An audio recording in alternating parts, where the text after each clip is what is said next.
আমার সাত তাড়াতাড়ি দুদিন আগে ভর্তি হয়ে যাওয়া, সেটা হচ্ছে হার্ট বিটটা ঠিক আছে কিনা এটা বারবার দেখা, যেহেতু একটা পাস্ট হিস্ট্রি আছে সে কারণে, মানে কোনো রকম প্যানিক যাতে না হয় সে কারণে মাঝে মাঝে ওটা টেস্ট হচ্ছে।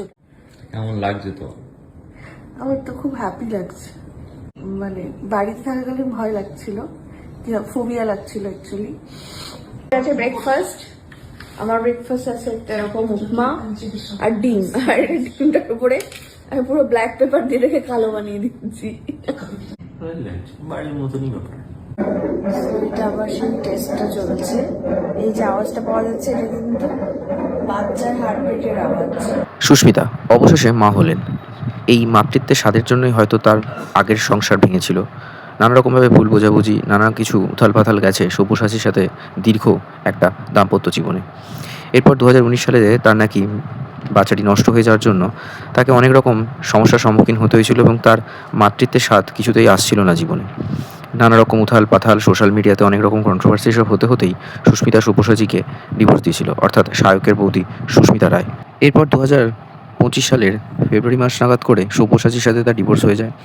তারপর দেখা গেল যে হঠাৎ করেই তিনি মিডোকার্ট নামক একটি কোম্পানির সাথে যুক্ত হলেন, যে কোম্পানির মালিক হচ্ছে স্নেহাশিস দে, এবং তার সাথেই একটা গভীর বন্ধুত্ব হয়ে ওঠে। যদিও বিষয়টা এরকম যে তার আগে থাকতেই তাদের মধ্যে সম্পর্ক ছিল, ডিভোর্সের আগে থাকতেই। তারপর ডিভোর্স হয়ে যাওয়ার পর দেখা গেল যে 2026 মার্চ মাস করে এই স্নেহাশিসের সাথে তার বিয়ে হলো এবং তার 4 মাসের মাথায় তার সন্তান জন্ম নিল। প্রশ্নটা হচ্ছে এটাই, তার মানে তিনি অন্তঃসত্ত্বা থাকাকালীন এই বিয়েটি করেছিলেন? তার মানে ধরে নিলাম যে তারা অনেকদিন ধরেই একটা গভীর সম্পর্ক বা লিভিনে ছিলেন।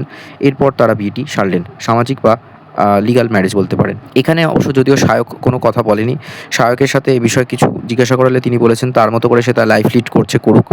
তবে সুস্মিতা কোথাও একটা বোঝালো যে তার কাছে কিন্তু মাতৃত্বের স্বাদ পাওয়াটা একটা বড় বিষয়, এবং 36 বছর বয়সে এসে তিনি সন্তান জন্ম দিলেন, যেটা আজকালকার দিনে খুবই নর্মাল ব্যাপার। সুস্মিতা ভীষণই কেরিয়ার ওরিয়েন্টেড পার্সন, এবং তার আগে নাকি জানা গেছে যে 5টি বিয়ে হয়তো হয়েছে। কেউ কেউ বলছে এটা নাকি তার 7 নম্বর বিয়ে, জানি না। শোনা যায় যে তার খুব কম বয়স থেকেই আজ এই একজনের সাথে আরেকজনের সাথে বিভিন্ন রকম বিয়ে বা লিভ ইন এসব করে এসেছে। যাই হোক, সেটা তার ব্যক্তিগত বিষয়।